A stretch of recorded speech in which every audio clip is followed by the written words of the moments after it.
பொன் ராதாகிருஷ்ணன்.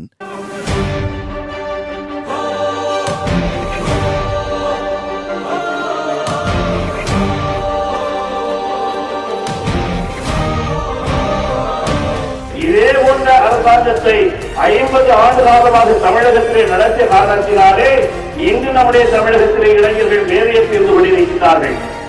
எனவே இளைஞர்களுக்கு வேலை கிடைக்க வேண்டும் என்று சொன்னால் புதிய தமிழகம் உருவாகிவிட்டாக வேண்டும், புதிய எழுச்சி வந்தாக வேண்டும். அதற்கு தாமரை தேசிய ஜனநாயக கூட்டணி தமிழகத்திலே வெற்றி பெற்றாக வேண்டும். நம் பொன்னார் கொண்டு வந்த மார்த்தாண்டம் மேம்பாலம் ஆடுகிறது என்றார்கள்.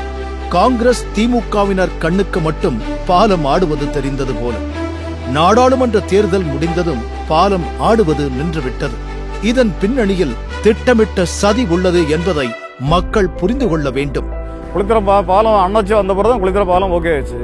அதுக்கு முன்னாடி நம்ம ஓட்ட பாலத்தில் போயிட்டு இருந்தோம். இப்போ மார்த்தாண்டத்தில் பெரிய பெரிய ப்ராஜெக்டில் அவங்க வந்தனால அது முடிஞ்சு, நாகூரில் பாலமும் அவங்க வந்தனால முடிஞ்சு. இப்போ இடத்துல எம்பி ஆக போறதாங்க, எம்பி ஆக்கிய தீர்வோம் நாங்க.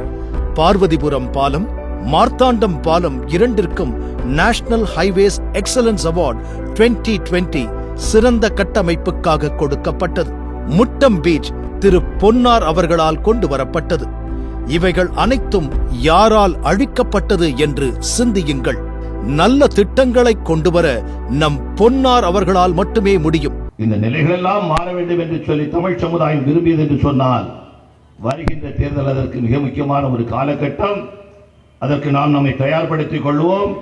பாரதிய ஜனதா கட்சி தயாராக கொண்டிருக்கின்றது, தேசிய ஜனநாயக கூட்டணி தயாராக கொண்டிருக்கிறது. நரேந்திர மோடி குஜராத்திலே கொடுத்த அந்த ஆட்சி, நரேந்திர மோடி அவர்கள் ஒரு ஆண்டாக மத்தியில் கொடுத்துக் கொண்டிருக்கக்கூடிய நேர்மையான தூய்மையான ஊழலற்ற ஒரு நிர்வாகத்தை இந்த தங்க தமிழகத்திலும் தர வேண்டும் என்று சொல்லி மக்கள் விரும்புகின்றார்கள்.